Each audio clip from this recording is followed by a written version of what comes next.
히브리서 10장. 옛 계획은 새 계획 속에 담겨 있는 좋은 것들을 암시할 뿐입니다. 옛 율법 계획은 완전하지 못해서 그것을 따르는 이들 또한 온전하게 해주지 못했습니다. 해마다 수많은 희생 제물이 드려졌지만 그것은 완전한 해결책이 되지 못했습니다. 만일 그 제물이 해결책이 되었다면 예배자들은 기쁜 마음으로 자기 길을 갔을 것이고 더 이상 죄에 끌려 다니지 않았을 것입니다. 그러나 죄의식이 없어지기는커녕 동물 제물을 거듭해서 바칠수록 죄의식과 죄책감은 오히려 고조되었습니다. 황소와 염소의 피가 죄를 없앨 수 없다는 것이 너무도 분명합니다. 그리스도께서 선포하신 예언의 말씀은 이 점을 염두에 두고 하신 것입니다. 당신께서는 해마다 드리는 제물과 예물을 원치 않으십니다. 그래서 나를 위해 몸을 마련해 주셔서 희생 제물로 삼으셨습니다. 이제 당신이 기뻐하시는 것은 제단에서 피어오르는 향기와 연기가 아닙니다. 그래서 내가 말했습니다. 오 하나님, 당신의 책에 기록된 대로 당신의 방법대로 행하기 위해 내가 왔습니다. 당신께서는 제물과 예물을 원치 않으십니다. 라고 말씀하실 때 그리스도께서는 옛 계획에 따른 의식을 언급하신 것입니다. 또한 당신의 방법대로 행하기 위해 내가 왔습니다. 라고 말씀하실 때 그분은 첫 번째 계획을 폐하시고 새 계획, 하나님의 방법을 세우신 것입니다. 예수께서 자기 몸을 영단번에 제물로 드리심으로 우리는 하나님께 합당한 사람이 되었습니다. 각 제사장들이 날마다 제단에 나아가 일하고 해마다 똑같은 제물을 드리지만 그런 것이 결코 죄의 문제를 해결하지는 못합니다. 그러나 그리스도께서 제사장으로 죄를 위해 단 한 번 제물을 드리셨고 그것으로 모든 것이 끝났습니다. 그런 후에 그분은 하나님 오른편에 앉으셔서 원수들이 항복하기를 기다리셨습니다.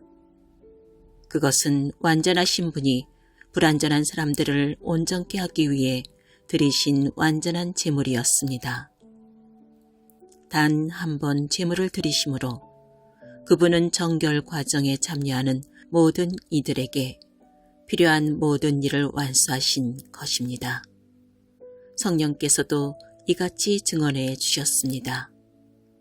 내가 이스라엘과 세우려는 새 계획은 종이에 쓸 수도 없고 돌에 새길 수도 없는 것이다. 이번에는 내가 그 계획을 그들 속에 써주고 그들 마음에 새겨줄 것이다. 그러고는 이렇게 결론 지으셨습니다. 내가 그들의 죄를 영원토록 깨끗이 씻어줄 것이다.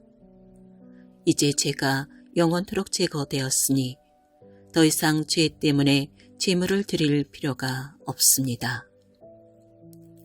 그러므로 친구 여러분, 이제 우리는 주저함 없이 곧바로 하나님께로 성소 안으로 나아갈 수 있습니다. 예수께서 자기를 희생해 흘리신 피로 그 길을 열어주셨고 하나님 앞에서 우리의 제사장이 되어 주셨습니다. 하나님 앞으로 나아가는 통로인 휘장은 다름 아닌 그분의 몸입니다. 그러니 확고한 믿음과 우리가 하나님 앞에 온전히 드려질 만한 존재가 되었다는 확신을 가지고 하나님 앞에 나아가야 합니다. 우리를 앞으로 이끌어주는 약속을 굳게 붙잡으십시오. 그분은 언제나 자기 말을 지키시는 분이십니다. 창의적으로 사랑을 권하고 도움의 손길을 펼치십시오. 어떤 이들처럼 함께 모여 예배하기를 피할 것이 아니라 서로 격려하여 더욱 힘써 모이십시오. 중요한 그날이 다가오는 것을 볼수록 더욱 그리하십시오.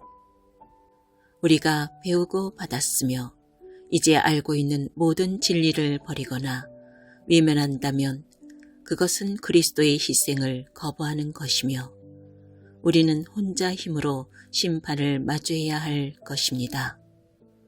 그 심판은 맹렬할 것입니다. 모세의 율법을 어긴 자가 받은 벌은 육체의 죽음이었습니다.